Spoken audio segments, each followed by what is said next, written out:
Bom, vamos lá. Abra sua Bíblia no livro de Provérbios, no capítulo 3, nos versículos 9 e 10. Essa semana Deus colocou muito forte no meu coração compartilhar uma palavra muito específica com vocês hoje. Tenho certeza que é uma palavra de Deus, não só o que é princípio bíblico que serve sempre para qualquer pessoa, em qualquer lugar, mas acredito que é um direcionamento profético para tratar desse assunto com vocês hoje. Não tenho a expectativa de que isso seja ou que precise ser novidade para todo mundo, até porque a gente não vive só de novidade. O apóstolo Paulo fala aos Filipenses: eu não me canso de vos dizer as mesmas coisas. Alguém aqui, além de mim, é pai ou mãe, tem filhos aí? Quero saber se algum de vocês conseguiu a façanha de fazer um filho arrumar a cama quando acorda, tendo falado uma única vez na vida. Tem alguém que conseguiu isso? Não. A gente vai batendo naquela tecla, a gente vai cobrando, a gente vai insistindo e vai ajudando eles a crescer. Na vida cristã não é diferente. É por isso que acreditamos na importância do discipulado. Se as pessoas só tivessem informação da pregação e já tivesse tudo resolvido, a gente não precisaria trabalhar. O livro de Hebreus diz: importa que nos apeguemos com mais firmeza às verdades ouvidas. Então, minha maior preocupação não é explicar o que você não sabe, mas talvez te ajudar a repensar algo que às vezes nós vamos perdendo a consciência. Então vamos juntos. Provérbios capítulo 3, versículos 9 e 10. Diz: honre o Senhor com seus bens e com as primícias de toda a sua renda. E os seus celeiros ficarão completamente cheios e os seus lagares transbordarão de vinho. Esse é um dos textos. Eu nasci e cresci no lar cristão. Estou na igreja desde que me entendo por gente. Esse é um dos textos que eu posso classificar entre os que eu mais já ouvi os pregadores citarem na hora da oferta. Mas eu quero te dizer que esse texto não se limita de forma alguma à oferta. Aliás, quando a gente tenta olhá-lo só com a perspectiva que genericamente ao longo dos anos tem sido dada a ele, a gente acaba confundindo propósito com consequência. São duas coisas distintas. Quando Deus diz a respeito de honrá-lo com os nossos bens, com as primícias da nossa renda, ele está falando de um propósito. Quando ele diz que os celeiros vão se encher e os lagares vão transbordar, ele está falando de uma consequência, de um efeito colateral. Muitas vezes nós transformamos a consequência em propósito e ignoramos o propósito a ponto de não colocá-lo nem no patamar da consequência. O propósito é dar a Deus honra. A consequência são os celeiros cheios. Então, não será a minha ênfase a bênção dos celeiros cheios ou dos lagares transbordantes, mas sim o fato de que devemos dar a Deus honra. Durante muitos anos, no ministério, eu tinha dificuldade de pregar ou ensinar qualquer coisa ligada a dinheiro. Não precisava ser sobre contribuição. Minha palavra hoje não é sobre contribuição. A oferta já aconteceu, sua carteira está a salvo. Pode me ouvir sem nenhum medo ou resistência, ok? Mas durante muito tempo, como pastor, eu tinha esse receio. Até por conta de muitos exageros da parte de alguns, que faz com que os evangelhos, de uma forma geral, generalizadamente, paguem a conta. Mas eu comecei a perceber, e Deus falou muito forte comigo a respeito disso no início de 2001. Eu já estava no pastorado desde 93, pregando a palavra de Deus há mais tempo, e até então eu quase não tocava nesse assunto. Deus começou a me fazer perceber o quanto a palavra de Deus enfatiza o assunto do dinheiro. Por exemplo, Howard Dayton, do Ministério Crown, no livro O Seu Dinheiro, ele diz: se você pegar os assuntos de fé e oração juntos, quantos concordam que fé e oração são assuntos importantes? Se juntar esses dois assuntos, a soma de versículos que tratam desses dois assuntos, dos dois juntos, vão dar em torno de 500 versículos. Mas sobre bens, riquezas e posses, a Bíblia tem cerca de 2.350 versículos. A Bíblia fala quase mais sobre dinheiro do que sobre salvação. Em quase metade das parábolas do Senhor Jesus, ele toca no assunto de bens, riquezas e dinheiro. Significa que nós não podemos ignorar o assunto. Pastor, o senhor está querendo dizer que esse assunto é mais importante? Não. A Bíblia fala bastante sobre o diabo e não está dando importância ao diabo. Quando ela fala a respeito dele, qual é a importância da abordagem do assunto? Que eu e você não sejamos enredados, que a gente possa ficar vigilante, bem esperto e não ter problema. Então, quando Deus fala bastante sobre dinheiro, não é porque o dinheiro em si seja importante, mas é porque ele está dando a importância, a atenção que eu e você precisamos dar a um assunto delicado. Então eu queria mexer um pouco nessa declaração de Deus que fala a respeito de honra. O verbo honrar significa distinguir, significa fazer distinção, significa fazer diferença. E uma das coisas que eu tenho percebido é que Deus não pediria, Ele não pediria isso de mim e de você, Ele não pediria isso a nós, se, em primeiro lugar, não fosse importante, e segundo, não estivesse ao nosso alcance. Então eu gostaria que a gente pudesse pensar um pouquinho isso. Uma frase de John Blanchard, que eu gosto muito, ele diz: poucas coisas testam mais profundamente a espiritualidade de uma pessoa do que a maneira como ela usa o dinheiro. Então, no meio dessa conversa, eu quero te mostrar que essa distinção de Deus em relação ao dinheiro, na verdade, é uma advertência bíblica para que a gente cuide a respeito da relação com Deus e o dinheiro, que todo cristão deve ter. E falando de honra, eu quero começar a destacar aquilo que Deus de fato quer e aquilo que Deus de fato espera de nós, né? Eu vou tentar fatiar aqui a nossa conversa em 3 tópicos ou verdades principais que nos ajude a pensar isso. Em primeiro lugar, destacar o que Deus de fato quer. Eu quero te mostrar que Deus nunca esteve interessado na oferta, e sim na honra. Segundo lugar, por que Ele pediu honra exatamente nessa área específica dos bens, no aspecto material e financeiro. Em terceiro e último lugar, nós vamos perceber que o que realmente importa não é aquilo que é entregue, materialmente falando, mas a expressão do coração, né, que isso acaba se tornando. Então vamos começar em primeiro lugar a respeito do que Deus quer. Eu quero pular para um outro texto bíblico que nos ajuda a entender essa questão da honra, que é Malaquias, capítulo 1. Eu vou ler aqui dos versículos 6 até o 10. Eu estou lendo na Nova Almeida atualizada. O texto diz assim: o filho honra o pai e o servo respeita ao seu senhor. Se eu sou pai, onde está minha honra? Se eu sou senhor, onde está o respeito para comigo? Eu, Senhor dos Exércitos, pergunto isso a vocês, sacerdotes, que desprezam o meu nome. Mas vocês perguntam: como desprezamos o teu nome? Vocês oferecem pão impuro sobre o meu altar e ainda perguntam: em que te havemos profanado? Nisso de pensarem que a mesa do Senhor pode ser desprezada. Quando vocês oferecem em sacrifício um animal cego, será que isso não está errado? E quando trazem um animal coxo ou doente, será que isso não está errado? Ora, experimentem oferecer um animal desse ao seu governador. Será que ele se agradará de vocês ou será favorável a vocês? Diz o Senhor dos Exércitos. E agora, sacerdotes, supliquem o favor de Deus, para que nos conceda a sua graça. Mas com tais ofertas nas mãos, será que ele será favorável a vocês? Diz o Senhor dos Exércitos. Quem dera houvesse entre vocês alguém que fechasse as portas do templo, para que não acendesse em vão o fogo do meu altar. Eu não tenho prazer em vocês, diz o Senhor dos Exércitos, nem aceitarei as suas ofertas. Essa última declaração do versículo 10, não aceitarei as suas ofertas, mostra que o interesse de Deus nunca foi na oferta.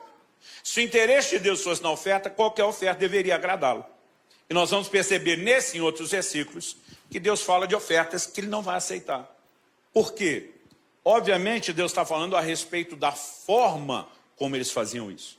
E uma verdade importante que eu tenho aprendido em relação às coisas espirituais é que não adianta apenas eu e você fazermos a coisa certa. A gente tem que fazer a coisa certa do jeito certo.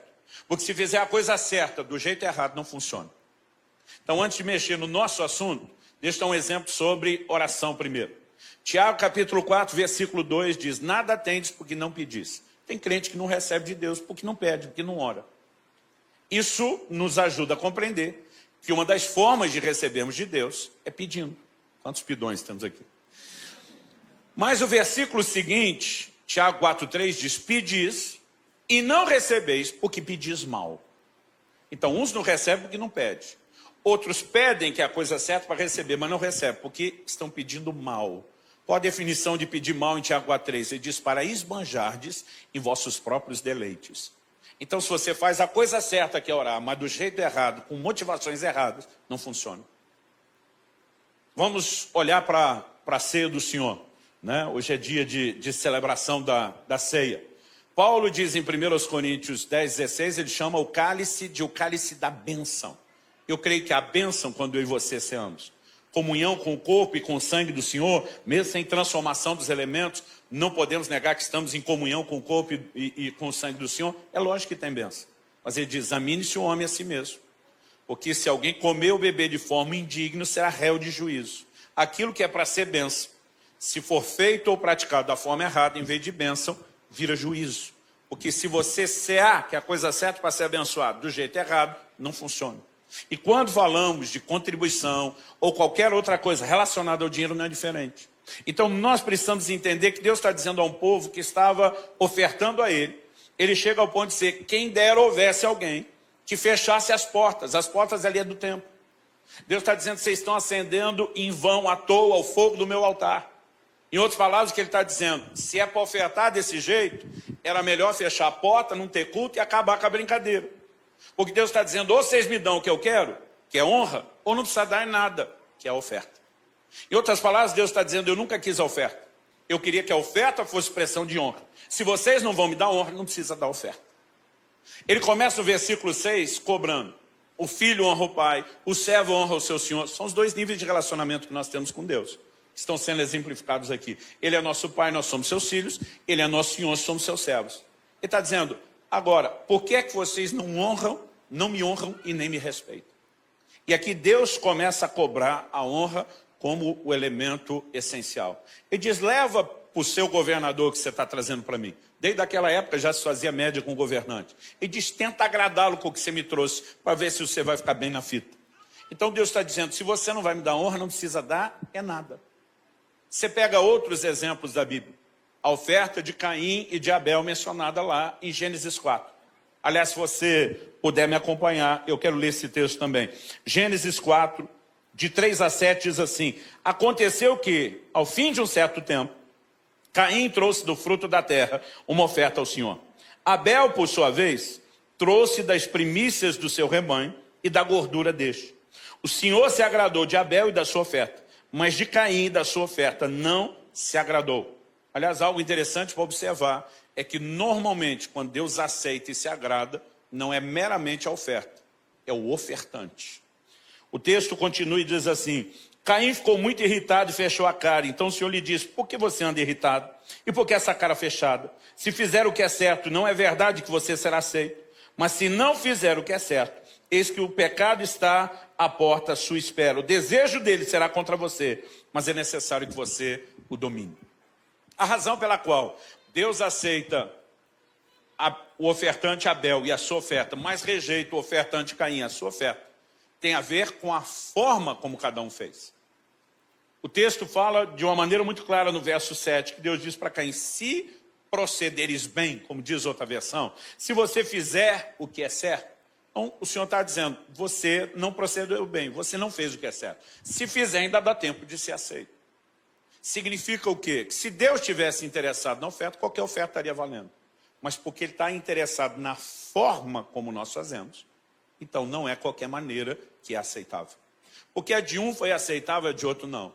E aqui nós vamos encontrar o mesmo elemento essencial que estamos discutindo, honra. A Bíblia diz que Abel entregou ao Senhor das primícias do seu rebanho. O verso 2, que nós não lemos, fala que Abel era pastor de ovelhas e Caim era lavrador. Cada um está pegando o fruto do seu trabalho. Abel pega os primeiros frutos e a palavra primícia significa isso, primeiros frutos.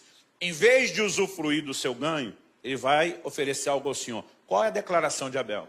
Ele está dizendo para Deus, o Senhor é mais importante do que eu. O Senhor vem primeiro, eu fico por último. O que é que Abel fez? Ele honrou o Senhor. E Caim? Caim, o verso 3 diz, no fim de um certo tempo. A palavra tempo é indefinido no original hebraico.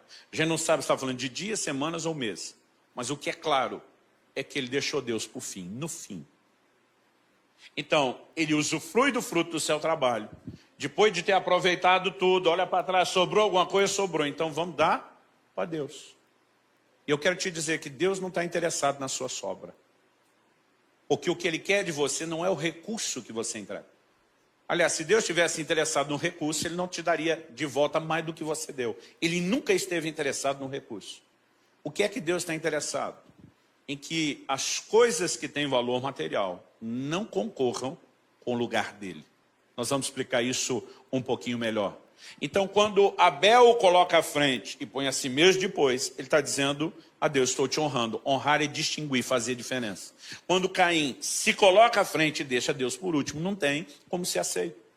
É só você olhar para o Novo Testamento, né? E você vai encontrar aquela declaração de Jesus a respeito de uma viúva pobre. Marcos 12, de 41 a 44, diz o seguinte: sentado diante da caixa de ofertas, Jesus observava como o povo lançava ali o dinheiro. Deixa eu fazer uma pausa. Você consegue imaginar a cena? Vamos imaginar um gasofilaço ou a caixa de ofertas aqui na frente. Jesus sentado aqui e observando o que cada um de nós está fazendo. O que eu acho interessante é que a Bíblia não diz que ele observava quanto as pessoas davam. A Bíblia diz que ele observava como as pessoas faziam. E essa é a chave. O texto continua e diz, ora, muitos ricos depositavam grandes quantias. Vindo, porém, uma viúva pobre, lançou 2 pequenas moedas, correspondentes a um quadrante. Quando se fazia o câmbio do dinheiro dos judeus para o Império Romano, que dominava o mundo, as 2 moedinhas junto dela dava a menor moeda do Império Romano. Ou seja, a oferta dela, na perspectiva contábil, era muito pequena. Chamando os discípulos, Jesus lhes disse, em verdade lhes digo que essa viúva pobre lançou na caixa de ofertas mais do que todos os ofertantes. O discípulo vira os ricos dando grandes quantias. A cabeça deles deve ter bugado quando Jesus fala isso. Como que ela deu mais? E aí vem a explicação.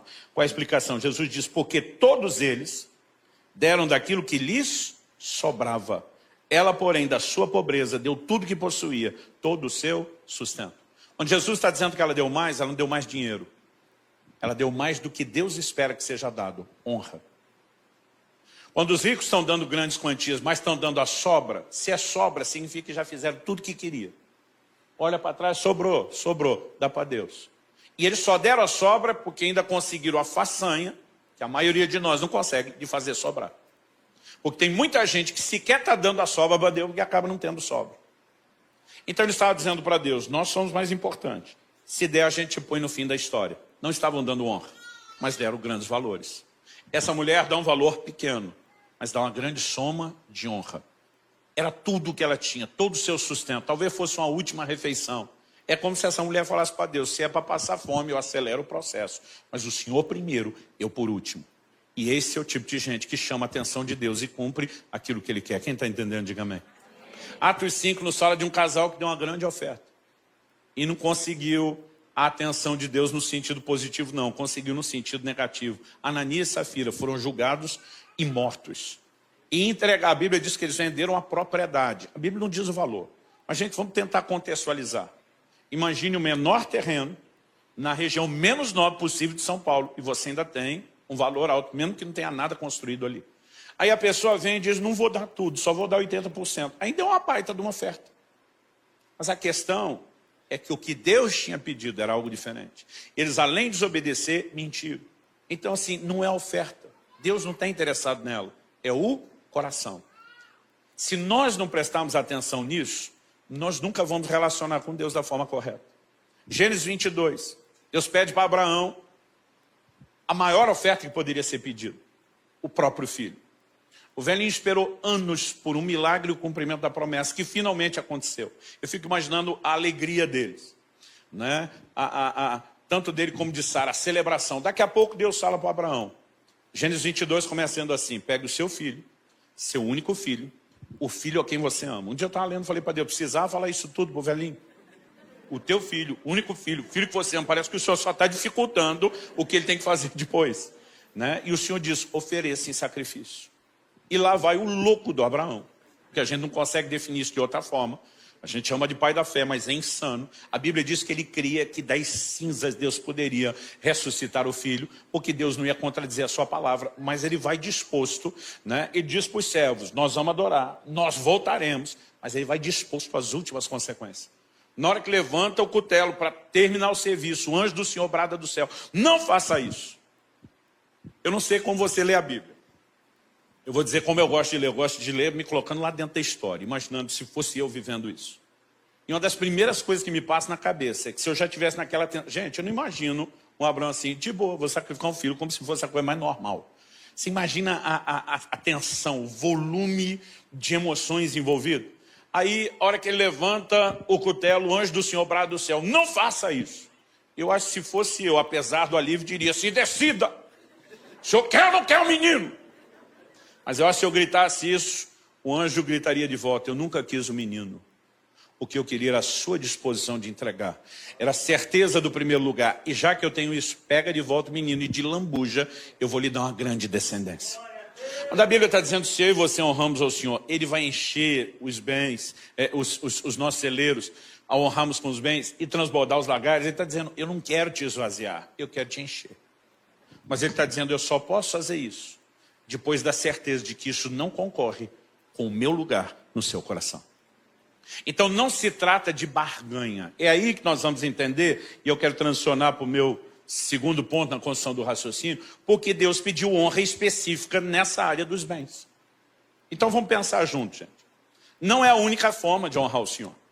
Em Marcos 7, versículos 6 e 7, Jesus cita o profeta Isaías dizendo, esse povo me honra com os lábios, mas seu coração está longe de mim. Então existe um honrar com os lábios.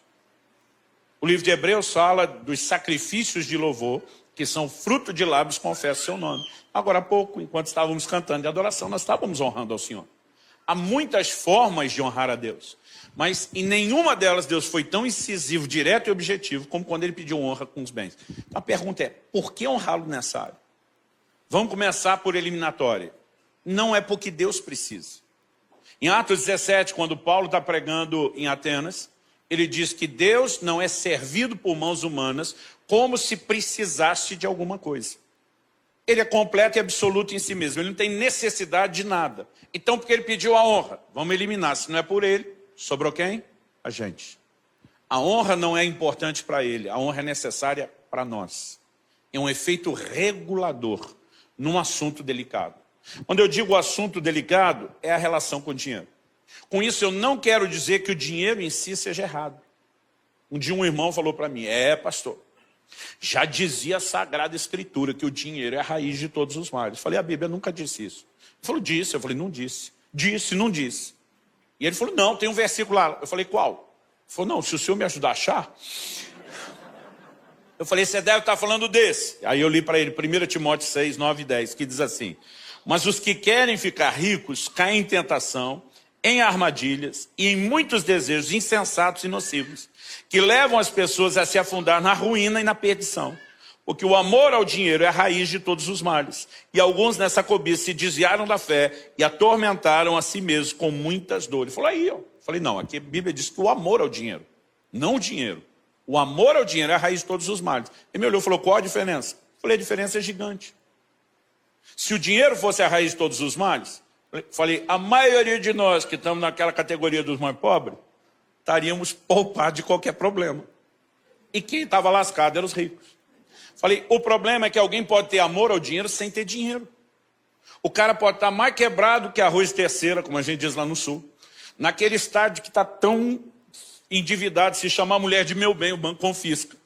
Né? O cara pode estar quebrado e ter amor ao dinheiro. Então, além de não ter grana, o miserável ainda tem a raiz de todos os males. Eu falei para ele, agora alguém pode ter dinheiro sem ter o amor ao dinheiro. É isso que diz o Salmo 62, 10. Se as vossas riquezas aumentam, a Bíblia não está dizendo joga tudo fora. A Bíblia diz, se as vossas riquezas aumentam, não ponhais nelas o coração. Alguém disse que o avarento não possui as coisas. São as coisas que o possuem. Esse é o grande ponto de diferença. Eu me lembro de uma frase que eu li ainda na adolescência, num dos livros do Kenneth Hagin, que diz, errado não é o crente ter dinheiro, errado é quando o dinheiro tem o crente. Então, o problema não é o dinheiro, é o valor que ele passa a ter na nossa vida ou não. E Jesus ensinou sobre isso. Em Marcos 6, 24, ele diz, vocês não podem servir a dois senhores. Não pode servir a Deus e às riquezas. A única outra coisa na Bíblia, chamada de um senhor, concorrendo com o senhorio de Deus no nosso coração, é o dinheiro. Então, se nós não demos a ele um valor demasiado, e se distinguimos, mantemos Deus sempre acima, ele não é um problema. Aí você vai entender que o que Deus propõe em Provérbios 3 não é barganha. Ele está dizendo, se você me honrar com os seus bens, eu vou te honrar de volta, encher os seus celeiros e lagares. Aí tem uns crentes que pensam, negócio bom, melhor que título de capitalização. Eu dou um pouco para Deus, ele me dá muito mais de volta. Eu só tenho a ganhar, não tenho a perder. Mas não é uma troca. O que Deus está dizendo é o seguinte: se você blindar o seu coração contra a avareza, que faz do dinheiro um senhor no mesmo patamar ou maior do que o meu, bagunçou, você se poupou da bagunça que ele pouparia. Então, se você blindar, me manter acima e ele não concorrer, Deus está dizendo, aí eu te encho de recurso, porque eu não vou perder você. Agora, se não blindamos o nosso coração, se coloca no lugar de Deus, seria inteligente dar a alguém que você ama algo que vai afastá-lo de você. Mas, de novo, o dinheiro não precisa ser algo errado. É a forma que nós nos relacionamos com ele. Então, se o coração não se dobra diante dele, e talvez aqui você consiga entender uma figura bíblica importante. O livro do Apocalipse diz que nos céus as ruas serão de ouro. Antigamente eu pegava isso e eu desenvolvi uma ideia de ostentação. Eu imaginava eu no céu pensando, se um dia foi pobre, não me lembro mais. Andando nas ruas de ouro, desfilando de peito estufado, nariz erguido, né? Imaginando algumas pessoas que me olharam torto e atravessado na vida terrena, dizendo, queria que me visse agora. Em primeiro lugar, nesse ambiente dos valores de Deus, não tem nem esse espaço para esse tipo de ostentação.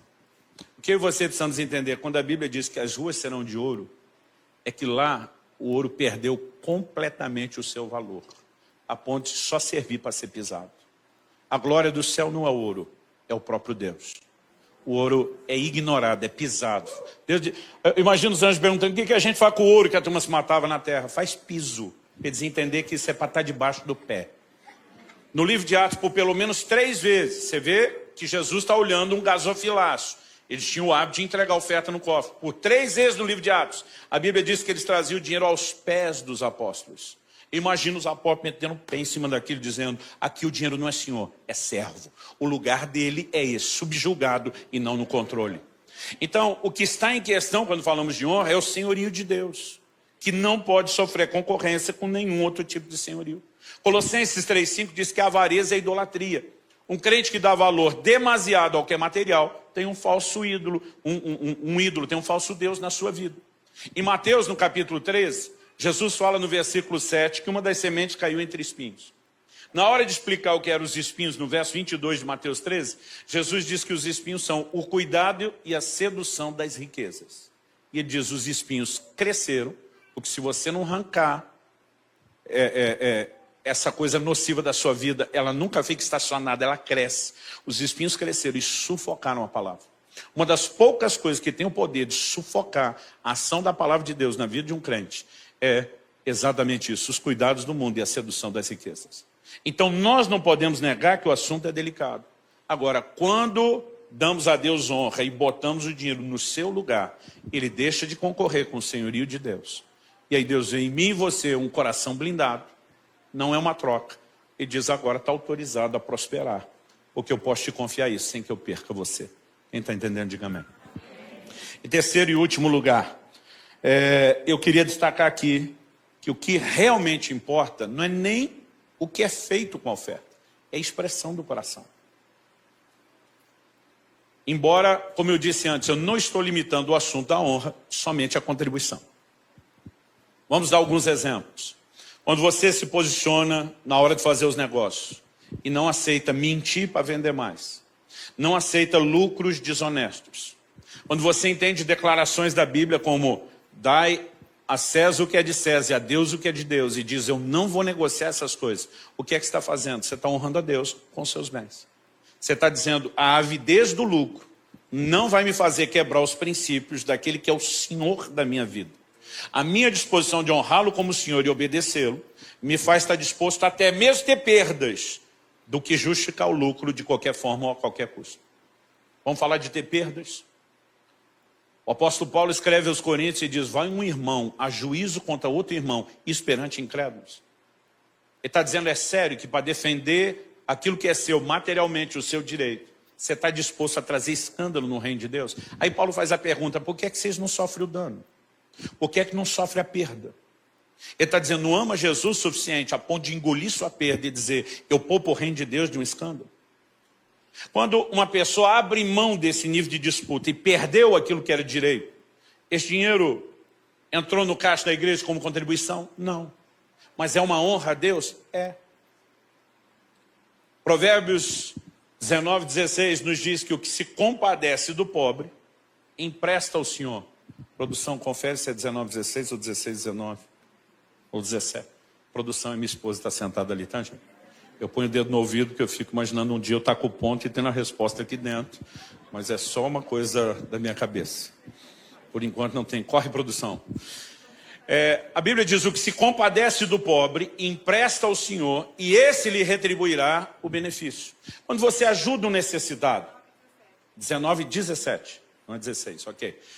Quando você se compadece de alguém necessitado e abençoa a vida dele, o que é que Deus está dizendo? Deus está dizendo: eu queria cuidar do pobre. Você me permitiu estender a ele o meu cuidado. Então você me emprestou dinheiro, Deus está dizendo, para que eu faça o que eu quero. Deus diz: agora eu vou lhe retribuir. Porque o Deus que diz para mim e para você não dever nada a ninguém, ele também não fica devendo nada a ninguém. Ele honra seus compromissos. Ajuda ao pobre entrou no caixa ou na contabilidade da igreja? Não. Mas foi entregue a Deus? Sim. Além da expressão de honra. Quem está entendendo? Então nós não estamos limitando o assunto aqui à contribuição. Tudo o que fazemos na área financeira. E é lógico que a disposição de andar em generosidade e ser abençoador mostra, que nós estamos não só dispostos a obedecer ao Senhor, mas a não ser controlado por aquilo que é material e financeiro. Mas vamos observar que o mais importante é a expressão. Em Malaquias, no capítulo 1, a gente leu do 6 ao 10. Agora eu quero ler os versículos 13 e 14. O texto sagrado diz assim: vocês dizem ainda, que canseira, e torcem o nariz para isso, diz o Senhor dos Exércitos. Oferecem animais roubados, coxos ou doentes. Vocês acham que eu vou aceitar isso, diz o Senhor? Maldito seja o enganador, que tendo um animal sadio no seu rebanho, promete e oferece ao Senhor um defeituoso. Porque eu sou o grande rei, diz o Senhor dos Exércitos, e o meu nome é terrível entre as nações. O problema de alguém oferecer um animal defeituoso, além de violar a ordem específica da lei de Moisés, de que o animal do sacrifício deveria ser perfeito, sem defeito. Em primeiro lugar, o que simbolizava também o sacrifício de Cristo. Mas também significa que para Deus, eu e você precisamos fazer o melhor. Deus não está condenando quem entregou um animal defeituoso porque não tinha outra opção. Ele diz: maldito seja o enganador. Ele está falando de má fé. Que tendo um animal sadio no rebanho, promete e oferece ao Senhor um defeituoso. Agora, a pergunta a ser feita é: por que esses judeus do Antigo Testamento ofereciam um animal de segunda linha para o Senhor, em vez de entregar o de primeira linha? Nós não estamos falando de gente desviada ou que não quer nada com Deus, senão eles nem estariam no templo e sequer estariam ofertando. Mas já que foram ofertar, por que estão ofertando o pior em vez do melhor? A Bíblia não é clara a respeito disso, porque aí o assunto é motivação do coração. Então agora eu quero ser honesto e dizer que eu vou entrar no terreno da especulação.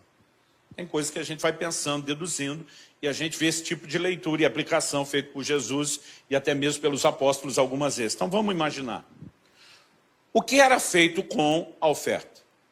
O sistema de adoração do Velho Testamento não era com música como eu e você fazemos hoje.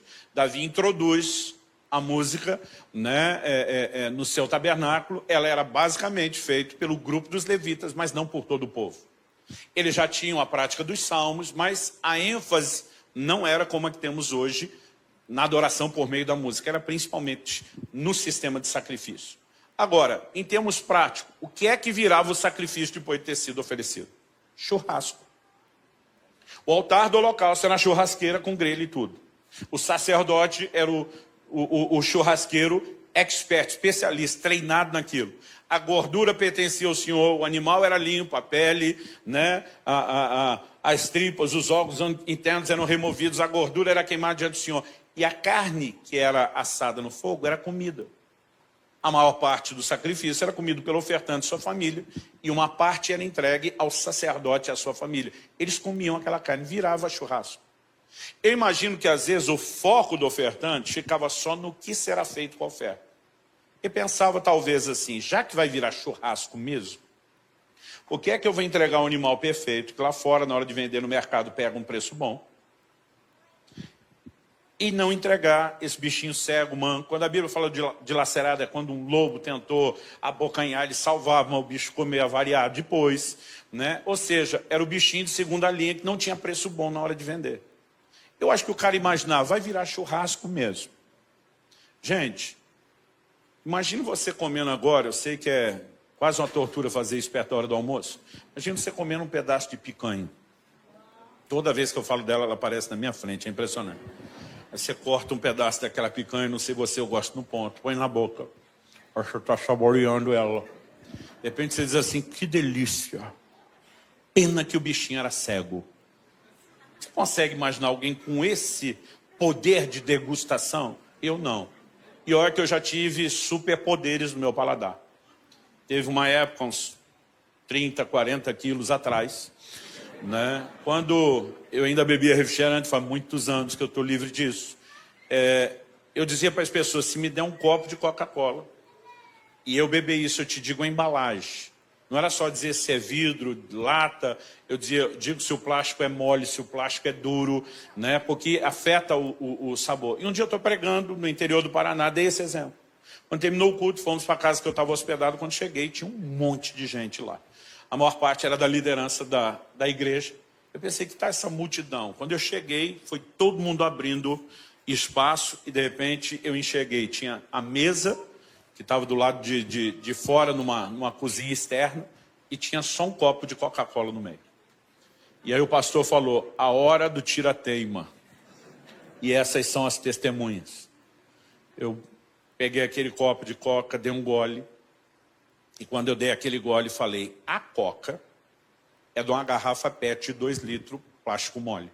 Falei, mas esse pinguinho, que algum miserável colocou de Pepsi Twist Light, tentando me enganar, isso é apelação. Um irmão estava do lado diz, cruz credo.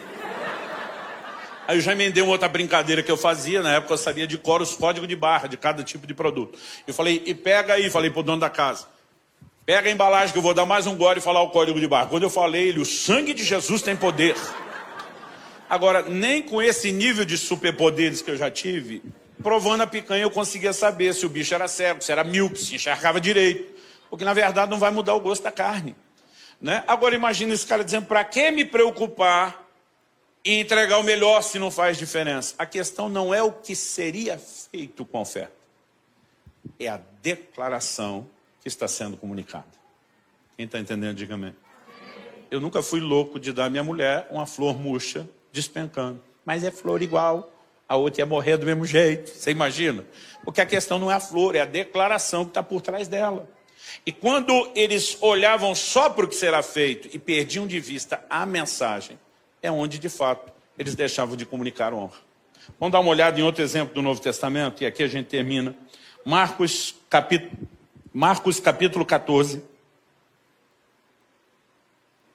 A partir do versículo 3 diz assim, quando Jesus estava em Betânia, fazendo uma refeição na casa de Simão, o leproso, veio uma mulher trazendo um frasco feito de alabastro, com perfume muito valioso de nardo puro, e quebrando o frasco, derramou o perfume sobre a cabeça de Jesus.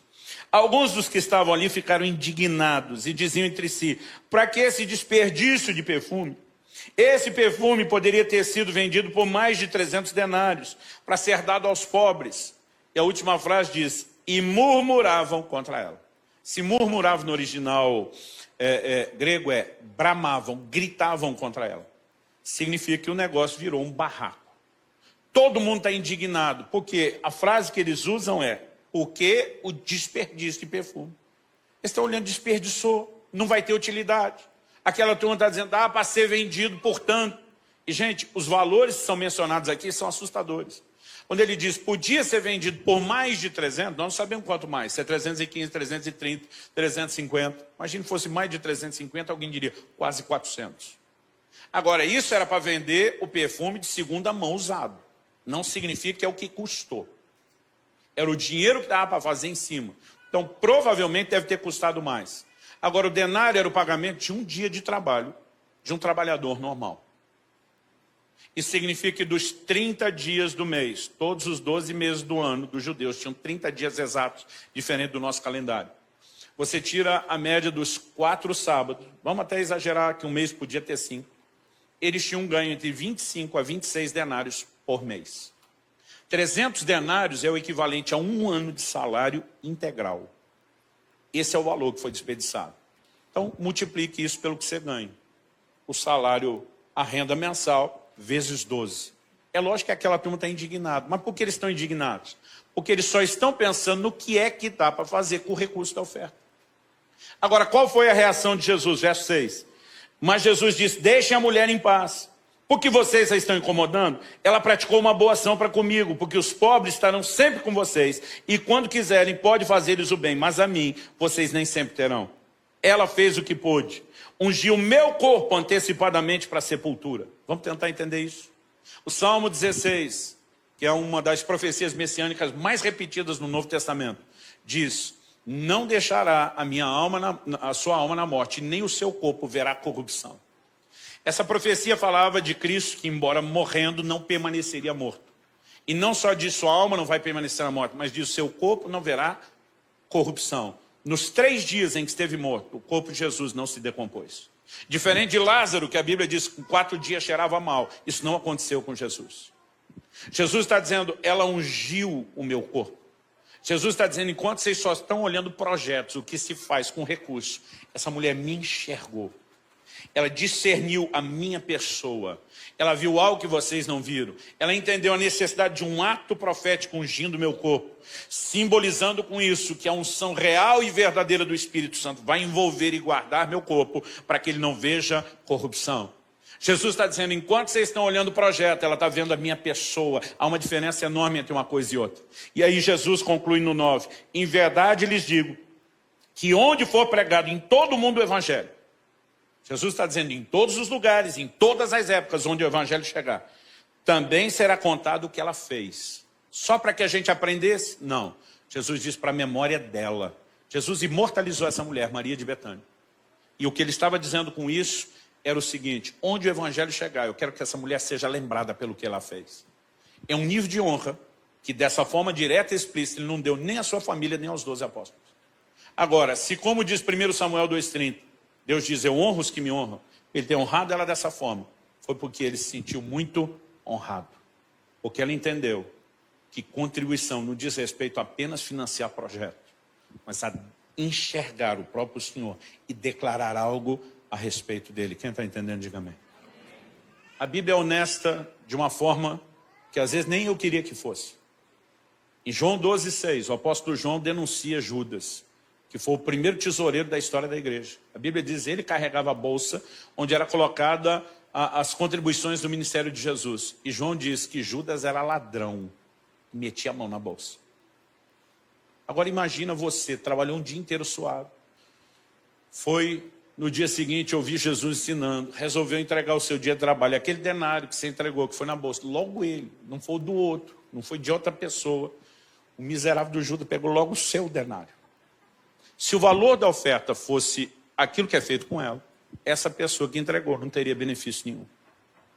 E não estou, imagino que você vai entender isso, fazendo apologia ao mau uso dos recursos de forma alguma.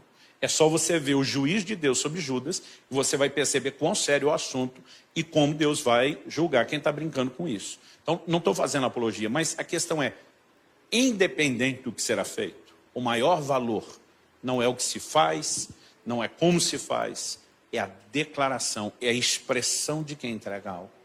A Bíblia diz no livro de Hebreus que a oferta de Abel ainda fala. Significa que falou na época, está falando até hoje, porque é uma linguagem por trás das nossas ofertas, por trás das nossas ações. Cada vez que eu e você dizemos não ao controle do dinheiro, sim ao controle de Deus, nós estamos não apenas exaltando o seu senhorio, nós estamos falando da importância que ele tem.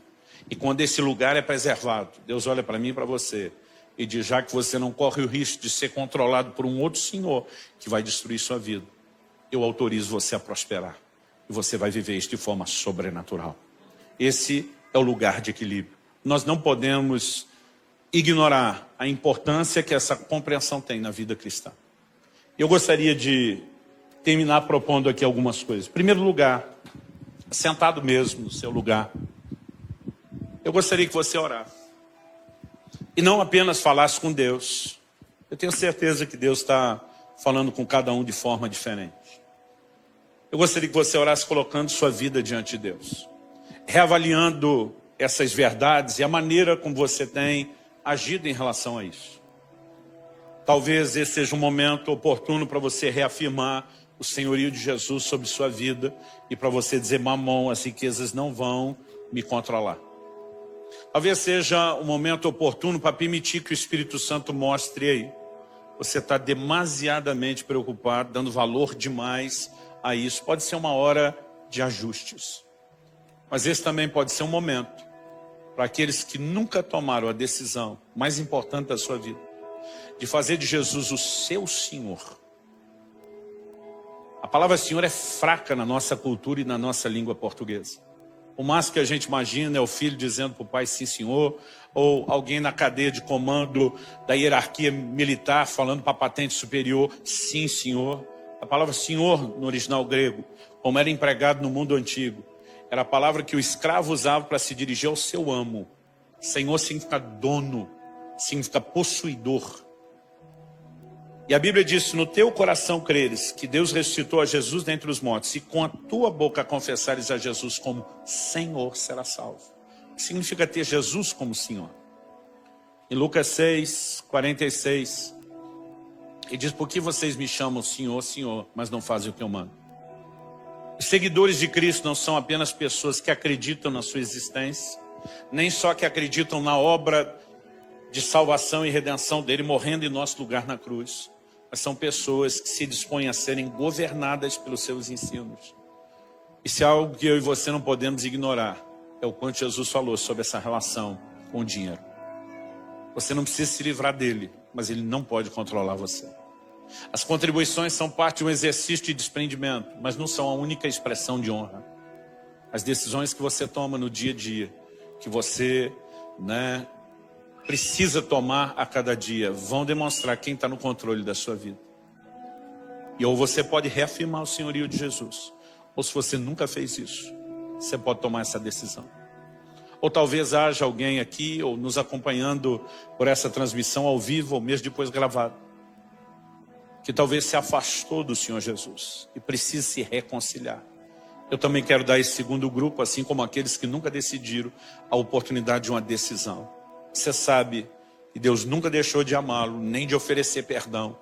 Mas muitas vezes, ou por vergonha, ou pela dificuldade de acreditar que você pode conseguir ver isso funcionando, você tem hesitado. Talvez você esteja se perguntando: como é que eu vim parar aqui, nesse auditório, ou na frente dessa tela onde você assiste a transmissão. Mas lá no fundo você sabe que o próprio Deus te trouxe, e Ele está te chamando de volta. Então, enquanto os demais estão orando, colocando sua vida em dia diante de Deus, eu quero fazer a pergunta: alguém aqui nesse auditório que queira hoje entregar sua vida a Jesus, fazer dele o seu Senhor, ou reconciliar-se com Ele, voltar-se para Ele depois de ter se afastado ou distanciado? Se há, eu quero orar com você. E para saber se há, eu quero pedir que você dê um sinal com a sua mão. Eu preciso tomar essa decisão. Eu preciso de um encontro com o Senhor Jesus. Alguém? Eu quero encorajar você. De vez em quando alguém diz: pastor, tem que fazer isso na frente de todo mundo. Eu digo: esse auditório, na verdade, não é um grupo de fiscais, é uma torcida que você tem. São pessoas que provavelmente estão orando por você agora mesmo, intercedendo por você. Jesus diz: todo aquele que me confessar diante dos homens, eu também o confessarei diante do meu Pai e dos anjos que estão nos céus. Mas aquele que me negar diante dos homens, eu também o negarei diante do meu Pai e dos anjos que estão nos céus. Mas a Bíblia diz que há festa nos céus quando um pecador se arrepende. E como Jesus mandou a gente orar que a vontade dele seja feita na terra como é no céu, me parece claro que ele também queria que houvesse festa aqui. A gente sempre faz festa quando alguém se decide. Então eu vou insistir um pouquinho mais. Alguém que precisa dessa decisão? Se houver, levante sua mão.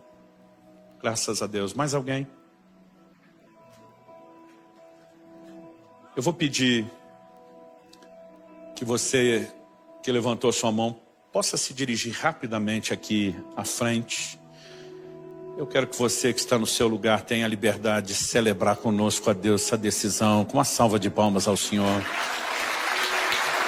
Você que nos acompanha pela transmissão e quer tomar essa decisão agora, você também pode fazer isso nesse momento. A Bíblia diz: todo aquele que invocar o nome do Senhor será salvo.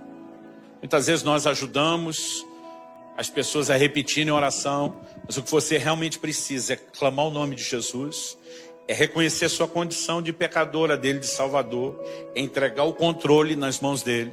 E isso precisa ser feito publicamente, não só a primeira decisão. Isso depois será seguido pelo batismo, que é uma confissão pública. Você pode orar com ele.